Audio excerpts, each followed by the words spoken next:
This is the Hockey Podcast Network, your home for hockey talk on every team in the NHL.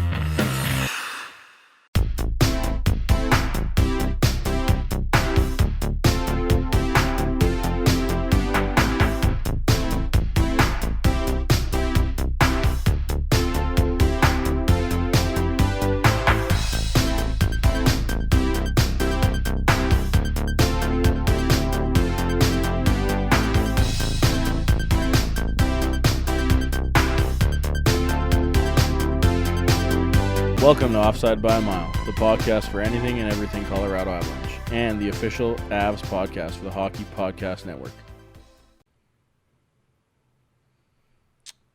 That's not how this is supposed to work. That was against the rules.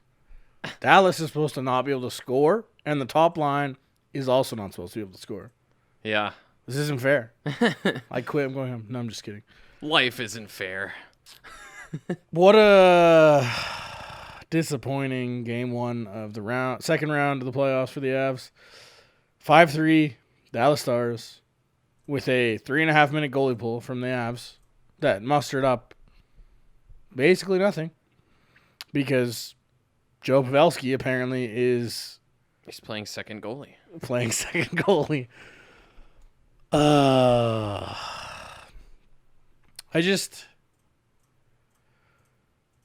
There's so much of this game that's just disappointed. Two guys played well, being McKinnon and Landeskog. Yeah, they played well. You lose EJ most likely.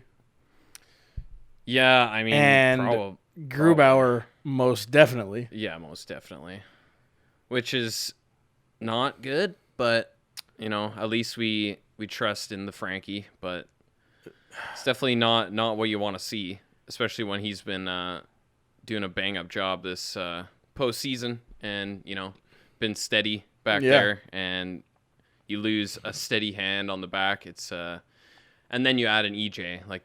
That's two major players down for the Avs, and that's super unfortunate. And, I mean, credit to EJ for sticking with it and really trying to get through. Like the one shift that he came back and later in the second, and he's just like buzzing around the net, and then that shift was insane. Yeah, just for the fact that he's basically on one leg and he's just flying around. But then I think it was the following shift or maybe two shifts later when he fell down, and you're like, oh yeah, there you go. That's when you notice a knee is not working properly. Yeah, you see the replay and he kind of turns and then just kind of the leg just gives out, doesn't do what he wants it to do, and that stings because that is a major player down. He's been so important already in these playoffs, and he's only going to get more and more important. And I'm not gonna say that we noticed that defensively he was gone, because most of the really defensive garbage plays were before he was hurt. Really. Like, there was the Big Z super bad pinch, whatever you want to call that, on the 2-on-1 that leads to the fifth goal? I mean, they're all not the fifth. It was either the third or fourth, yeah. But, yeah. Yeah, it was Radulov's second one, yeah. So, like, that was Big Z just being caught up in the middle of nowhere, and it's just disappointing. Yeah, leaving Jost out to play defense. But I did see a tweet from Evan from DNVR with like the whole we just lost EJ and Graves and Big Z looked questionable on the just defensive side of the puck, and you're like, this is not looking good after one game here. Yeah, and that's the thing, right? Like EJ, this team EJ is irreplaceable. There's nobody that plays defense as consistent as he does. Yeah, for sure. But it's even more irreplaceable when a guy like Big Z or Ian Cole is not playing their best D either. Yeah. And we literally just gave Big Z some credit for Game 5. Yeah. He had to be bad tonight.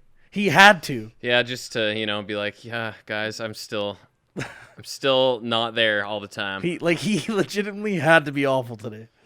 Yeah, I mean, I don't think he was like super bad, but that one goal was a little bit disappointing just to see like how he got there. It was just like you're floating a bit, dude. And I mean, at times the team was floating a bit. It was just, we couldn't connect with anything tonight. It was such a, and like the puck is flinging around everywhere. I don't know what the hell was up with the ice tonight. Man, we talked about this when there was 3 games a day at each rink, and the fact that the third game the ice was questionable. This was the only game there today. Yeah. The only one, and it looked like it was just as bad or worse than the third game of the day. Yeah. What the hell? Yeah, I don't really know what was going on, but It's not even that hot here right now. that doesn't bode well for the Avalanche's game too, because you could see it time and time again tonight where we're trying to break out, and that's the other thing too, is we're committing so much that we're going to make these passes that we end up with these odd man rushes like repeatedly. Like there was a lot tonight. There was a lot. And it was all like these neutral zone turnovers, like, you know, pucks bobbling. You got to kind of acknowledge that too. If the ice isn't good, then you got to make a little bit simpler plays. Like these one-touch passes are probably not going to be sitting, you know, flat for you. Well, and then too, like you look at McKinnon's big rush near the end there where he almost took Sekera out. Right. As nice as it looked, and it like he's trying to make something happen. Those plays are not going to work when the ice is shit ever. Yeah, I mean, yeah. Right, and it's rough. Now, that being said, like there's a lot to this game that I know this podcast for sure feels is the Avs just didn't play well enough today. But this is not the Arizona Coyotes. They are a better team. Mm-hmm. They finished third in the round robin for a reason. They were in the round robin for a reason as well, right? They're better than Arizona. Yep. Expecting the same result against the Dallas Stars as we got against Arizona is crazy. You know this was going to be a tougher series. I just expected the Avs to look a lot better than they did today. Mm-hmm. And you can definitely give some credit to Dallas because they did this too. Yep. It wasn't just the ice. Mm-hmm. It wasn't just Grubauer getting hurt. It wasn't just EJ getting hurt. It wasn't just Big Z playing some subpar minutes, we'll call it. It was Dallas. Dallas played their game today. And if the Avs want to win the series, they can't let that happen. Yeah. Yeah, I mean, the big boys showed up tonight, too, for Dallas with Radulov with 2 goals. How many assists did Benn have? He had at least 2. I'm thinking what at that least top maybe line had, 3. what'd they say? The top line had 3 goals and 6 assists. Yeah, something like that. So And Benn didn't have any goals, so I'm going to guess he had 3 or 4. Yeah, he had 3 assists, yeah. I mean, the Stars are kind of just like a better version of Arizona. Yeah. Is basically, and that's how the game kind of felt, too, That's right? exactly what I expected out of the series. Yeah. And that's why I thought the Avs are going to do very well, because 7-1 is 7-1. I didn't expect them to win 7-1. I expected them to win like 4-2, 4-3. But, I mean,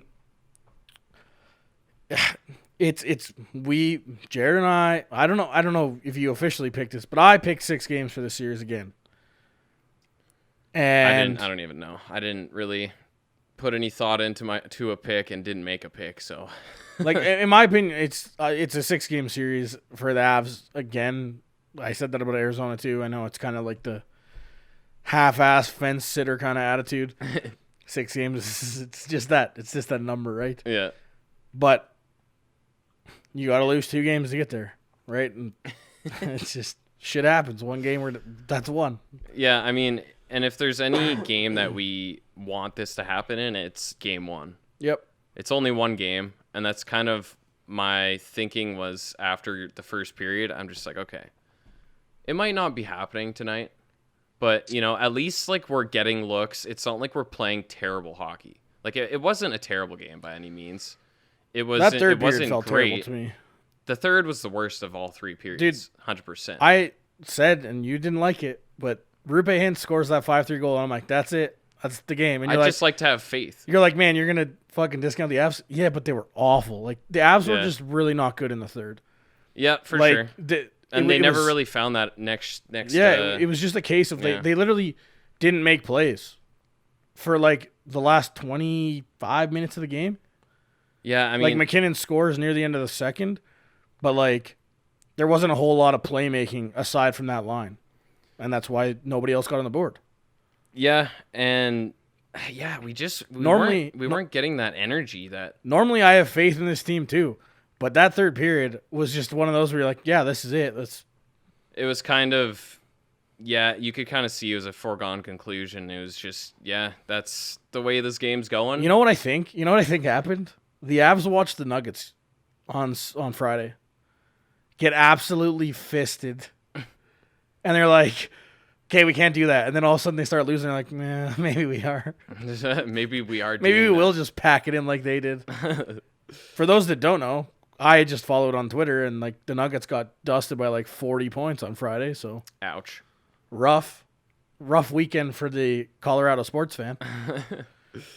Yeah, I mean, I don't know what it was, but we didn't have the same kind of attack on our forecheck. And it's probably part in due to Dallas. I mean, they played pretty well in their own zone tonight, and they were hard on the pucks. They're winning a lot of those battles too in the corner. Like I feel like just our battle was down a bit tonight. I agree. And we just couldn't get repeated energy shifts in a row, you know? Which also of note, Calvert was out tonight. Nemestikov drew in and actually played on the fourth line, which is kind of interesting. But I get what Bednar's doing. You don't want to mess with the top three lines. No. Maybe now you do. Maybe now you do. You might for game 2. I'm pretty sure we're going to see some changes if we know Bednar.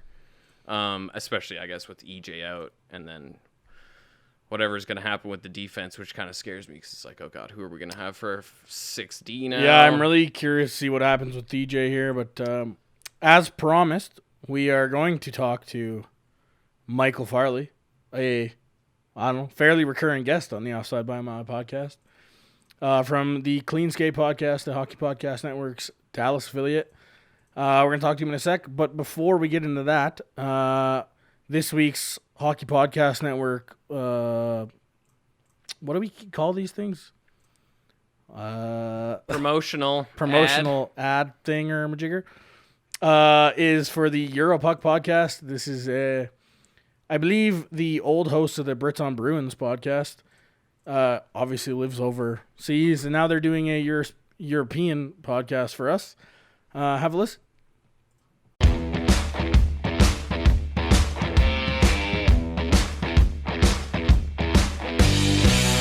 Hello, bonjour, hello, hey, hiya and privyet hockey fans. Welcome to the Europuck podcast.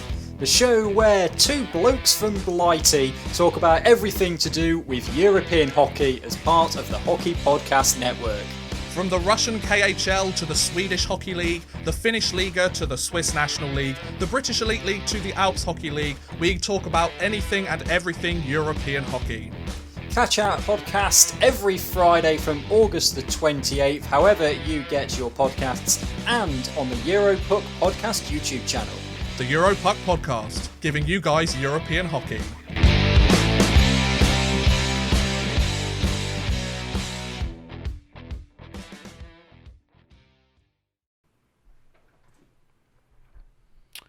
Well, as promised, the Across the Rink again for like hopefully a couple of weeks here. Maybe. We'll see. 10 days. 10 days hopefully, actually, because that means it'll be over in like 6. How's it going, Michael? You know what? It's going pretty good. I'm having a pretty good time. A lot better than you expected it to be, I bet. Wow, it's been a hell of a week. Yeah. I mean, first let's talk about that. 3-0 Flames. And your heart was saying what? Honestly, that whole game 6, was just a microcosm of that series. They got off to that quick start, like even early in the series, and then we just sort of got rolling there right at the end of that first period. We got that goal from Heiskanen, and then we just took off. And listen, the Stars' offense was amazing, but Talbot and Rittich were also not good, like at all. So yeah, they just didn't really get her done. at the end. There were a lot Game of 6 there. deflections and stuff like that. So like, listen, there were some tough like goals. Like there's just nothing you can do. And they let in some like there were some own goals in that series too. It was just kind of a wacky Yeah. series, but Almost, I mean, almost like today or something. yeah, kind of. Yeah, I don't know. There are moments where I'm like, oh God, we're just getting turnstyled. Like we're just turning the puck over. We're just playing up and out. I was saying that for like probably a whole period. I was just saying, just up and out. All right, that's the plan. All right, Yeah. I guess that's what we're doing. But I mean, we've scored first in this game, which doesn't happen very often so far in these playoffs. And I think, if the Stars can score first and at least just stay like a little bit ahead, if they can just play with a little bit of a lead and give themselves like a little bit of runway, they can then, as you see in that third period, just kind of just turn the rest of the rink into a quagmire. That was Yeah. an awful third period. Yeah, if you want to see, honestly, textbook though, if you want to talk about just like collapsing in, blocking, like they had 20 blocked shots, 20. Yeah. Just be thankful, Avs fans, that you're not in the Eastern Conference and having to play the Islanders. Because you think that was bad? The Islanders won a game with 17 shots, and the Washington Capitals had 21 total. Period. End of story. That was the last game of that series. Yeah, they do that for 3 periods. Yeah. Like, it's the worst hockey. And we made fun of Arizona for that same crap. I'm glad to know that we can do it though, because in the playoffs, as we've seen, we've almost let leads slip away and stuff like that. So it's nice to see that we actually can shut things down when we need to. Fair. Yeah, I mean, for the most part, well, I guess we haven't really had that opportunity, it seems. Arizona just never really pushed for the most part. Yeah, to like lock down a lead. Yeah. I mean, To be fair, I think you guys saw, and I think this being the only game tonight, everyone saw like the actual, like the most complete Dallas Stars game this whole playoffs. That's I good. think that was it. Like, Good timing we put for up them. 7 goals up on the Flames in that game 6, but this was like prime, like what they are meant to be. yeah. That's good, because I don't imagine we'll see it again. So that therein lies the biggest question is Yeah. what Dallas Stars team are you going to get at the beginning of period 1, game 2? Which is going to be interesting, and that's set for Monday, I guess you said. Yeah, Monday. Yeah. So yeah, Monday, that'll Wednesday, be Friday.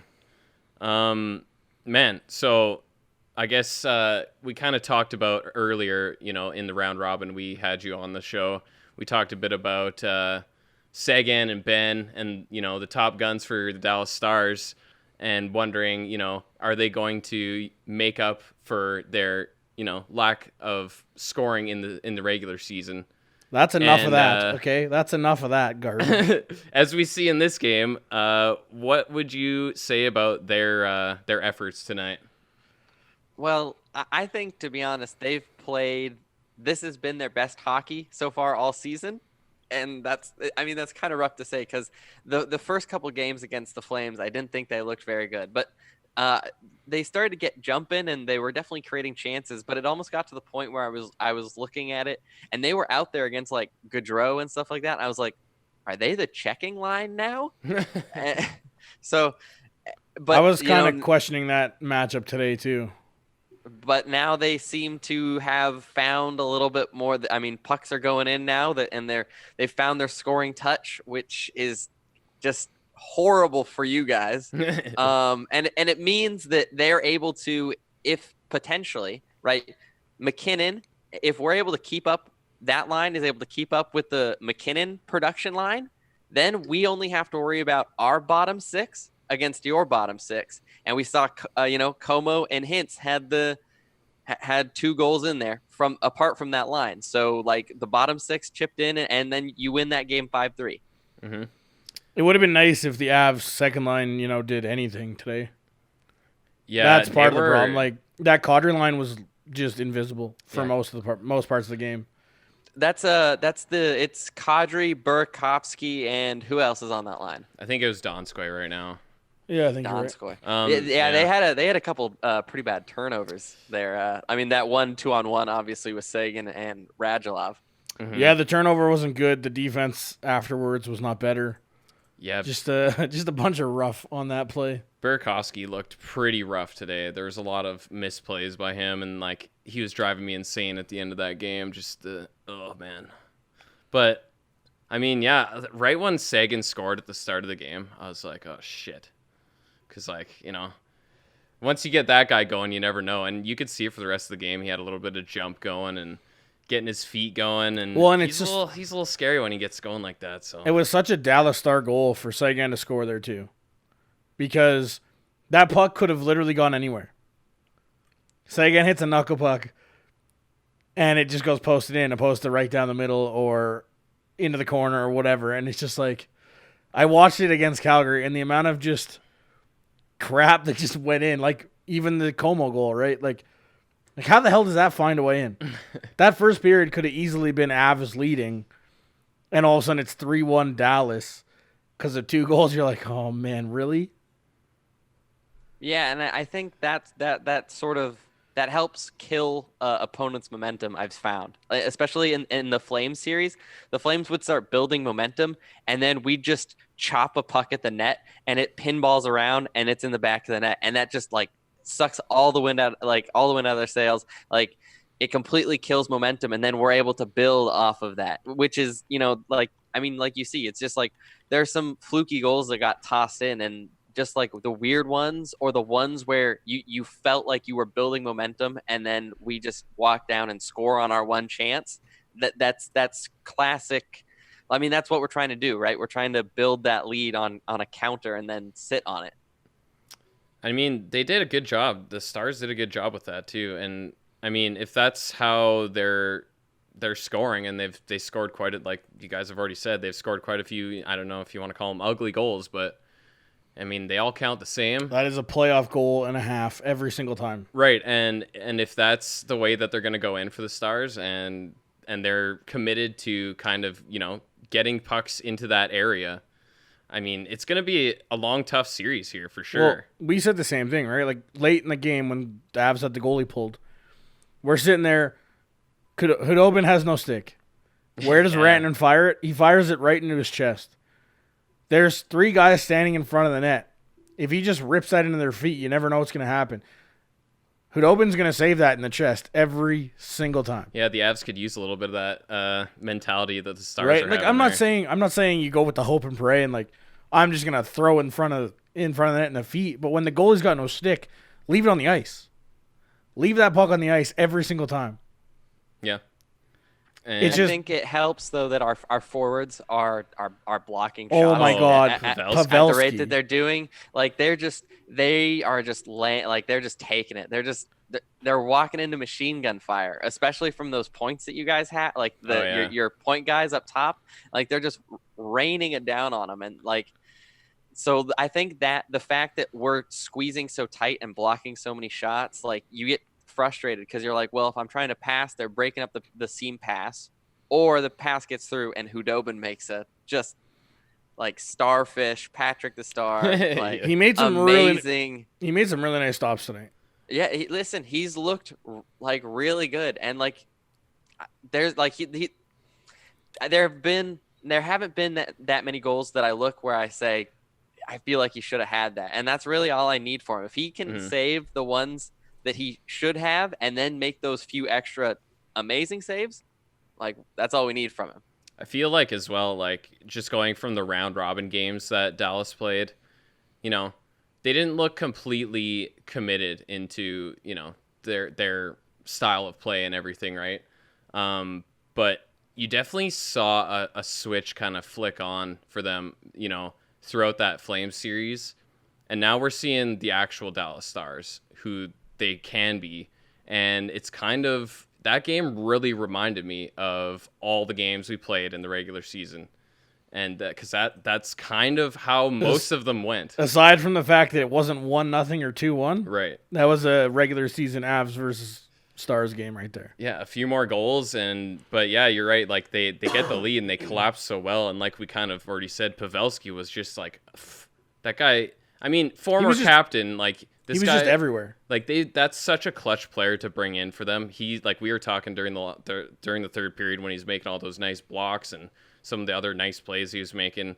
saying like, oh man, like Pavelski's going to be huge in this series. Like he's going to be a main player in this series. So, I mean, you can definitely see the commitment from them, and with those block shots and everything. And if they can get a lead, like it's going to be scary. Like at least we don't have Ben Bishop to deal with. But like you said, Khudobin's playing just doing what he needs to do, which is kind of like how Grubauer had been playing for us as well, right? And Frankie, for the most part, played that way too. Yeah, when he got in. Frankie was good. Yeah.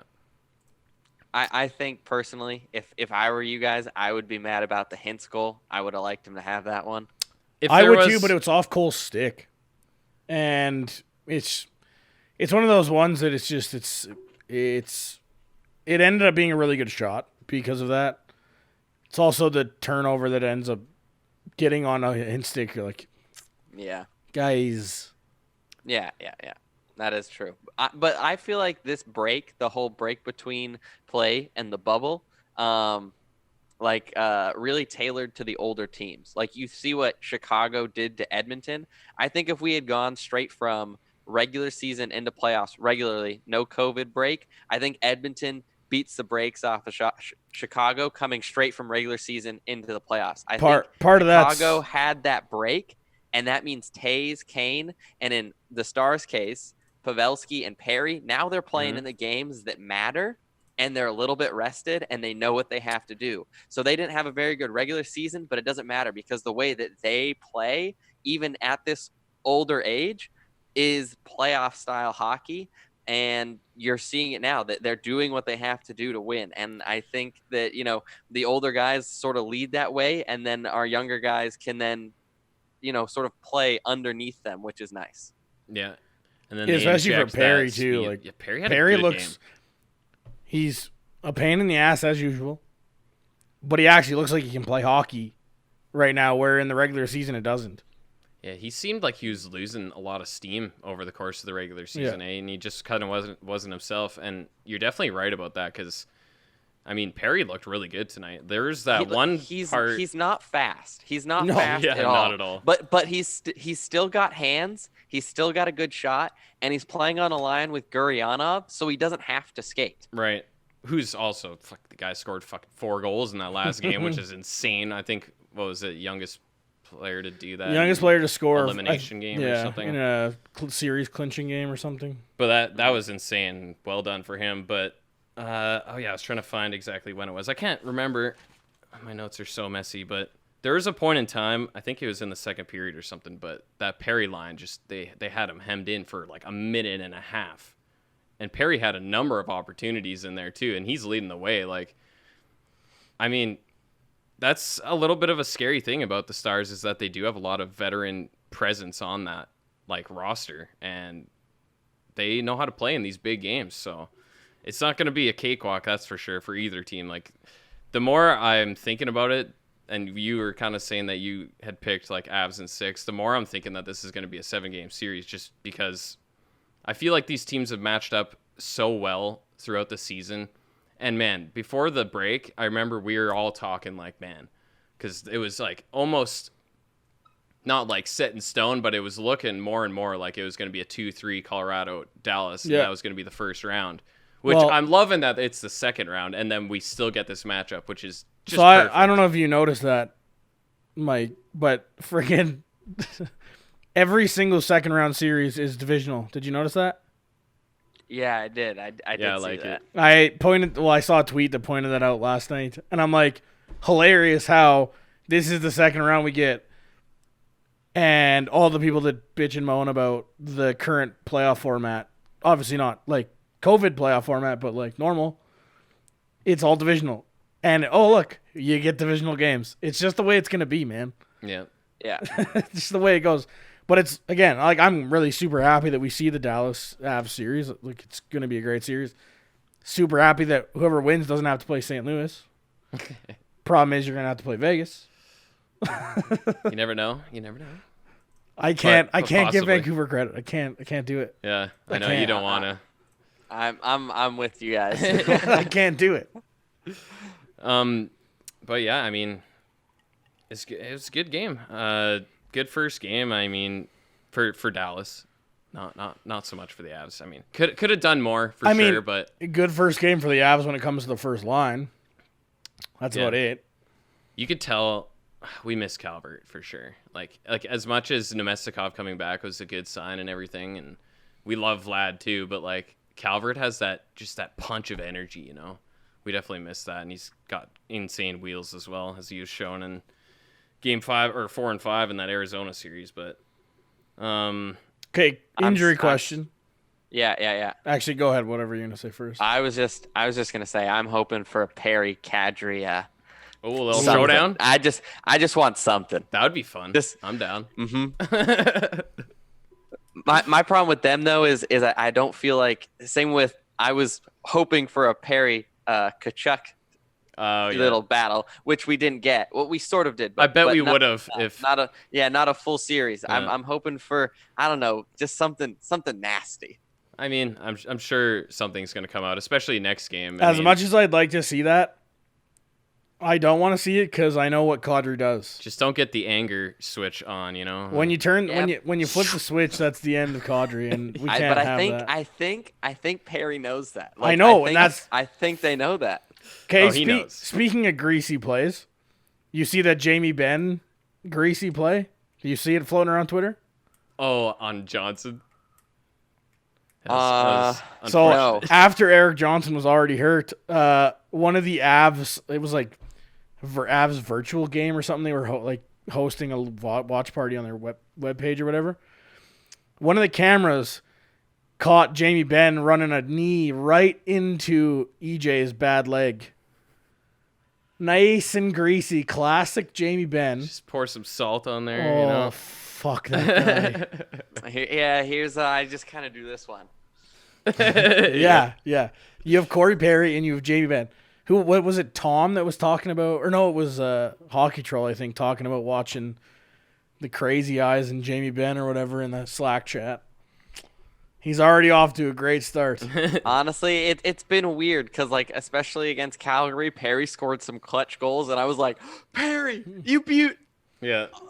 Perry. If he can be a pain in the ass and score goals, watch out. Yeah, for sure. But what I was going to ask you, speaking of injuries, obviously this is the COVID bubble, and we don't really have real, tangible, unfit to play reasoning. What the hell's going on with Bishop? I don't know. I couldn't tell you. You don't even have an armchair doctor theory? I mean, like, he had an issue. Like, he had upper and lower body issues all season. He had some groin issues. Like, I don't know. He's a big guy. Pick a muscle. Yeah, that's kind of how I thought about it too. It's like, how many injuries has this guy had throughout his career? Well, it's just weird to me because could be anything.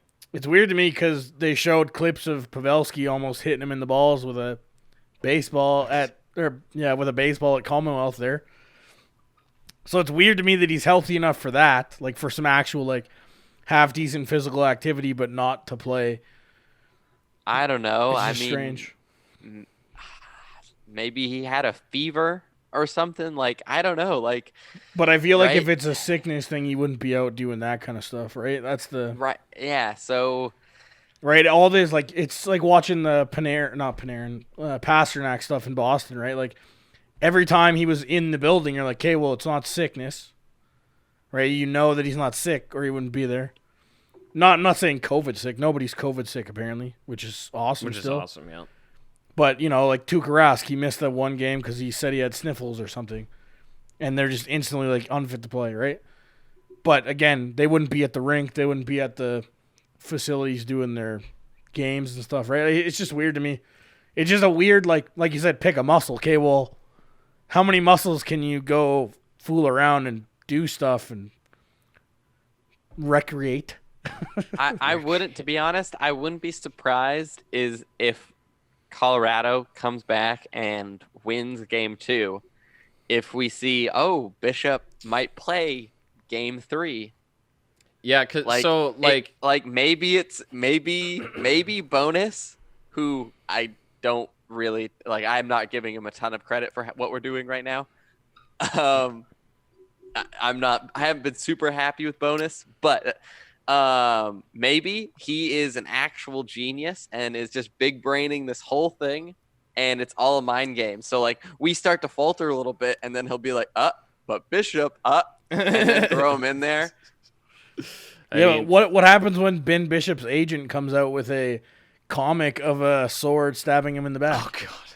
I just don't understand that at all. Like like that. It's just like that's an absolute brain meltdown. Yeah, That's a shady, which is shiesty tweet Alan right Walsh to a T. Yeah. For those that don't know, Alan Walsh today, who's the agent of Marc-Andre Fleury and many other NHLers, including Michael Frolik from last year, who wasn't getting playing time in Calgary when he came out and tweeted that he was mad at the coach for not playing Frolik. Well, this time, he tweeted out a picture of Marc-Andre Fleury with a sword in his back with De Boer written on it, because clearly the coach is the one that's sewering Fleury's playing career, obviously. And the MS Paint little recticle still in the middle of the photo. Yeah, perfect. 10 out of 10. And the best part is it's on the eve of the start of the second round that the Vegas Golden Knights just won on the backs of Robin Lehner and a win for Marc-Andre Fleury. I think he said that. So from what I understand, Marc-Andre Fleury hasn't lost a game against Vancouver in like 14 years or something like that. Holy shit. If that's a real stat, that is impressive. I think that's the case. I don't know. Don't quote me on that, but it's something, or like the last 14 games or something. And then I guess De Boer has come out and said that they're going to start Lehner, who played quite well in their round one win. Mm-hmm. And then this guy tweeted that. Yeah. I can't believe that happened. That's so foolish. I mean, and like in the middle of a playoff run, I think you just got to shut your fucking mouth, dude. Like you have no business poking your nose into there. My question is, what does Fleury say to De Boer now when they walk into the locker room tomorrow? What does Fleury say to the whole locker room, period? And like, because there's no, like, if I know Flower like I think I do, I don't think he's butthurt about it too much. Yeah, like I don't see Marc-Andre Fleury on the phone to his agent be like, you got to do some of my playing time. Yo, I got a good picture for you. Can you tweet this? No, like, and he like. I don't think he signed off on it. No, I doubt it. Yeah, there it is. Yeah. Mm-hmm. Wow. Oh yeah, there it is. Yeah. I mean, that's brutal. I can't believe it. Like I can't believe that happened. Yeah, it doesn't surprise me. I mean, dude, imagine. Did you see Steve Dangle's follow-up tweet to this? I did, but I don't remember what it said. It said, even that goes right through him. He had a good tweet earlier in the first period, too, of the Dallas-Colorado game. And he's like, if you're wondering what happened, I picked Colorado. Oh, of course he did. It's like, damn it, Dangle. I thought he picked Dallas, and that's unfortunate. Yeah. Oh, we're screwed. My brain. Oh, I was going to ask, talking about the coach, what did you think of his comments after round one? The all bubble life is hard comments. I mean, I get it. Like, I don't see why people are so mad about it. People can have opinions about the things that are happening to them. Yeah, that's kind of my thoughts. Right? Too. It doesn't matter how much they're getting paid. You ask a person, hey, this thing is happening to you. How do you feel about it? He's not going to be like, I love it. You got to remember, and clearly 99% of hockey Twitter doesn't remember this. Hockey players aren't getting paid right now. Yeah. They're not making money right now. They're not being paid millions right now to live in this bubble. Yeah, they're not. Forfeit their... No, it's playoffs do not get paid. Oh, that too, yeah. The playoffs in the NHL are not paid. I don't think they're paid in the NBA either. Right? Like these people, like people got to remember, this is not you don't get overtime. This is not $1 million vacation right now. Yeah. And I don't think when he said like it's hard, I didn't think he was being like, oh, it's hard. I think he was being like, yeah, man, like it's rough. I miss my family. Yeah, which I think that's fine too. I think it's just like a classic hockey Twitter thing where they took it and they were like, we're gonna just yeah, we're gonna freak out about this. And I I'm just like, wanted okay. just because you weren't happy. I said wanted to this. see if it was something like that. Getting paid $1 million. No. Listen, My life is hard. Fuck listen. you. Bonus seems like a nice guy. He's been around hockey forever. Like, listen, Yeah. like I don't think he's a bad guy. I just think that maybe with the games going bad, you switch up your lines. Nope. Mm-mm. Yeah, he needs a little Bednar in him, doesn't he? Because Bednar just Yeah, but seems Bednar didn't do any of listen, that today, which is disappointing. It not too seems much, whatever yeah. is happening right now seems to be working. So Yeah. I mean, I guess I won't criticize him too much. Yeah. I don't even. I was hoping for this interview to go so much differently today. Different results for different. I think Different content. most of the hockey world was, to be fair, just from what I saw on Twitter and all the graphics, like the Stars are the underdog, I think, in this series in most people's minds. I mean, listen, they should be. It's just they shouldn't be this underdog. I don't think. everyone's playoff bracket, I know, is Colorado above us. Like, I know it. I already see it. Like the NHL 20 simulations say you guys will win. I understand. But I'm excited that this game one went this way, so everyone can maybe just like take a step back. just think about it a little bit. All right. It's a good head start, that's for sure. And I mean, the first period made me, like I was saying earlier, like it made me realize, like, oh yeah, okay, like this isn't gonna be like a cakewalk, but They're a top 4 team in the West, guys. and I mean, yeah, I mean, game 2 is gonna be a lot different. I can tell. One thing I know, have no doubt. I have no doubt. one thing I know that's gonna just get pumped up throughout this series is the physicality, and that kind of just came in right away. Like there's some big hits right in the first like 3 minutes. Like who else? Like Klingberg is throwing his body around too. Like Makar was throwing his body around when he didn't have a stick there for a second. He just ran over Seguin. You could tell because Seguin kind of looks back. He's like, "What the fuck? Who the hell was that?" What the fuck just happened?" But I can't wait because I think this series is gonna get like super emotional and super physical. And like you were talking about earlier, like you want to get some Perry fucking Kadri shit going on. I feel like both of those guys are gonna have a big, I don't know what's the word I'm looking for, like Rivalry or big whatever. implications into like what goes down in this series, like when it comes to physical and emotional play.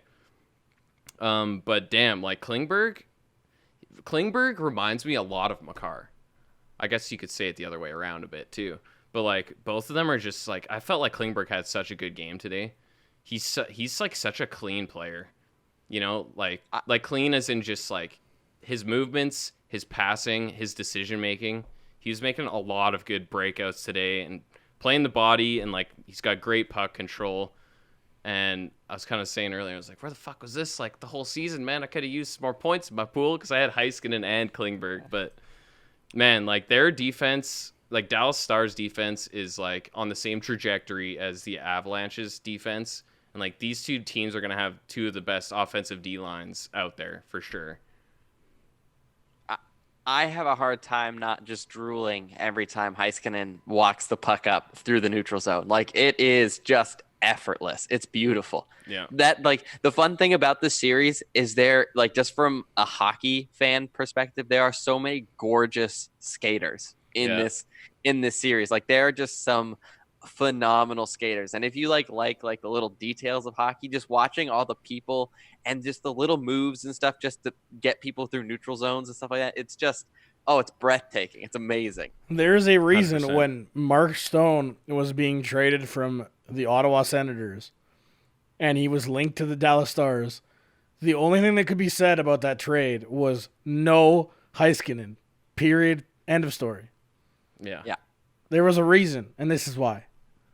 Yeah, what was that stat too? He's played 44% of the minutes or whatever, the D-line minutes. That's fucking crazy, dude. That's a lot. And then Klingberg had plays like 39%. It's like, yeah, we can play both of them. Like you are going up against either one of those D lines for The whole game. 80% of the game. yeah, because they don't even play together.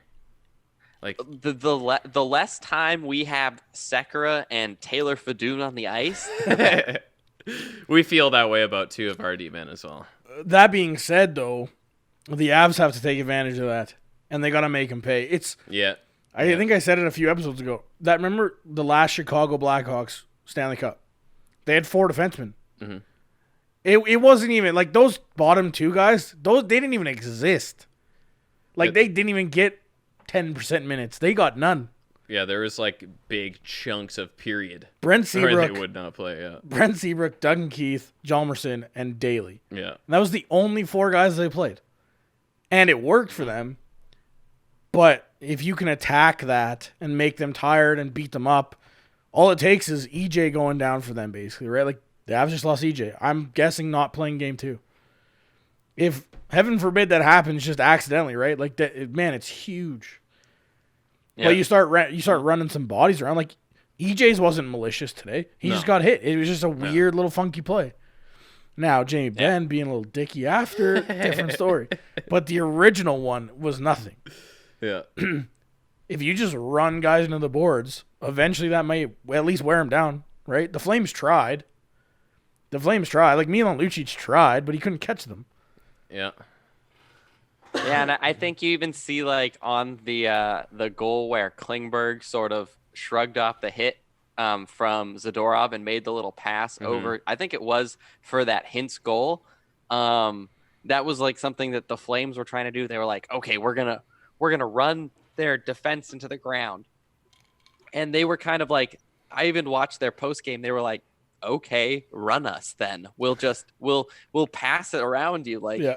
So, and you see that on that one, like Klingberg comes into it and knows Zadorov is only going for the body on that play, and he just does a little tiny poke of the puck to get it out and over to the Stars player and now it's like a miniature 2-on-1 there with Dickinson and Hintz. Yeah. Yep. Yeah, and I mean, we were kind of talking about Big Z, and that was one of the mistakes he made, and that's just something that he needs to, get in his head, that when you're going up against someone like Klingberg, like he's an intelligent individual. He's not like, a third liner that you can just, line up and go at it. But I don't want Big Z to run the defense of the Dallas Stars down. Yeah.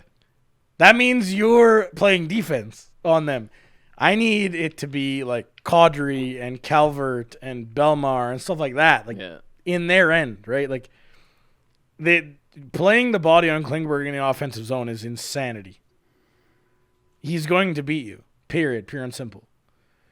I don't care if you run him in the corner in the D end or in the Dallas end when he just made a breakout pass, then you finish your check. But in the offensive zone, that's never going to work. Yeah, I don't know. I don't think the Avs, and I think you guys were talking about that before I came on. Like the Avs had just played, like, I don't know, you guys put up 14 goals in 2 games. Yeah. Right? At the end there, like, you guys crushed them. Yeah, and like you guys sort of, it wasn't even like it wasn't 14-2 and like, oh, they could have had some more, or, oh, the Avs got some lucky bounces. Like, those were shit kickings. Just dominant, right? Where you controlled every aspect of the game. Yeah. And I think they were coming sort of expecting maybe that same thing. Yeah. And the Stars have just come off like a kind of a pretty, I'd say pretty gritty, like fiercely fought Flames series. Yep. Comparatively to the Avs Coyote series, I think there's a little bit more grit in. It's a hell of a lot more competitive for sure. Yeah. Right. So we're coming from that, and so now we're playoff hockey, where maybe that flying through the neutral zone. Which, listen, McKinnon does it so much, and he's so good at it, and he will continue to do it. You can't stop that. He's just going to have his chances. Yeah, I'll definitely give you something there. Just. It's not that the Avs got through the Arizona Coyotes completely without playing playoff hockey. Those first 3 games were real close. They were real tight. Kemper was really good. Yeah. But yeah, I'll give you that. Like, the last week, we'll call it, with the break in the last 2 games, has been pretty chill. It just felt too easy, I think, right? Yeah. And yeah, I mean, that's it was just thing. A very different hockey game than they were expecting, I think. Yep. I would 100% agree with that. I wonder if that's what's going to happen to Vegas tomorrow. Which I don't Or Sunday. could happen because Vancouver's coming off a hell of an emotional victory too, right? Like they shut down the Stanley Cup winners of last year, so you never know what's going to happen in that. But man, yeah, I'm just excited for game 2 because honestly, I feel like in a way that's a good thing to happen for the Avs. And like I was saying earlier, like in game 1, that's the game you want this to happen. If you're going to have a bad showing, game 1's an okay game. Yeah, and next game I fully expect to be balls to the wall and some crazy shit's going to happen probably. Like shit's going to hit the fan for sure. There's going to be adjustments, and as long as one adjustment is not Ben Bishop, I'm okay. You never know. I don't know. Maybe at this point, maybe that's... If they put Bishop an in for a easier game 2 choice? after I don't Hudobin know. played like that, I would be mind blown. yeah. I mean, probably won't happen. I'm telling you that maybe that's his ace in the hole. Yeah, like, right. he's just sitting on that play. I swear to God, if that's Like, if watch. that's true, Yeah. Watch, I we're quit. gonna win this series. It's gonna be Hudobin the whole way through. We're gonna make it to the finals, and Gonna it's gonna go- be like Game 3 Stanley Cup Bishop. Finals. Bishop. yeah. be like, wait, what? Shit. Yeah, that'd be I would crazy. die. Anyway, Mike, not so much of a pleasure. It was fun. Like this part was fun. The game part Yeah, was not so the fun. 3.5 hour or 3 hours before that was. A little struggle. suspect. No, it's I gonna be still good don't know though. what you guys are talking about. I had a great time. Yeah, I had a great night tonight. Yeah. Frig off, eh? Anyway, I'm sure we will catch up with you another time soon. And until then, thanks for joining us, and we'll see you next time. Thanks for having me, boys. Go Stars. Boo this yeah. man. Boo this man. All right, thanks, man. End meeting. There we go. All right, Jared. Oh, I don't know. I don't know. I don't know what Bednar's gonna do tomorrow, Sunday, to get this team ready for Monday. But there's got to be some big time adjustments, I think. I mean, I don't know what happened with Calvert too, and That the more too. I'm thinking about that, the more I'm like, what the fuck happened there? Because Well, yesterday, I want him in the lineup. Friday, they tweeted that they were healthy, that Nemestikov was healthy, everybody was healthy again. Right.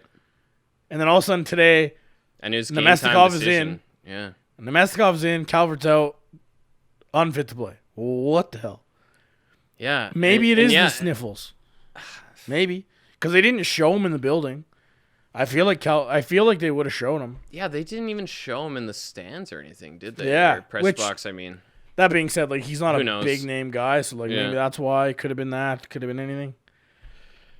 But yeah, he is a huge part of this lineup, and a huge part of what we were just talking about, the truculence that Yeah. will wear down Exactly. that decor. Yeah, if there's someone who can jumpstart a little bit of Yeah. feistiness too, like he ain't scared, he'll fight Perry. Oh yeah. On the fucking any day of the week, man. Any minute. You know what we should have brought up? We should have brought up McKinnon just manhandling Perry. Well, that'll happen. Yeah, it's fine. He's just about as big as Fisher. Yeah, who do you, yeah, Fisher, right. Yeah, that was good. Yeah. I mean, yeah, like it's like we're being a little bit depressing in this freaking episode, but it wasn't the worst game. That's what I'm holding on to. And that like McKinnon for the most part had a good game.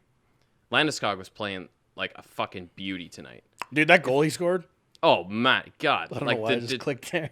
the determination on that goal is like that entire shift you could tell like he's just like I have to fucking score. Yeah. Like that's basically what it looked Yeah, like. yeah, And then he like- squeaks it. I don't even know how the hell he got it behind Khudobin too. It's like remarkable, really. But I mean, Captain Landy, dude, like you want to rely on someone, and that was the same goes for Erik Johnson too, right? And like hopefully that he's not too banged up because we fucking need him. He's playing with like half a leg, and he's still like one of the best players on the ice. So Knee brace and a cortisone shot. Let's go. yeah, there you go. That's all you need. Pain shots. Here we go. Who else had a good game? I mean, Makar was pretty good, but had some rough. Like just Man, the puck was bobbling so much; it was that harder for and- them to make plays. And, There like, was just so much There was so much junky passing in this game. Makar was part of it. Yeah, that's why I was kind of like, I guess he did have a few bad passing plays and stuff like that. Which again, right? You have to credit Dallas a little bit on that stuff. For sure. The ice was chunky. You could tell pucks bouncing everywhere.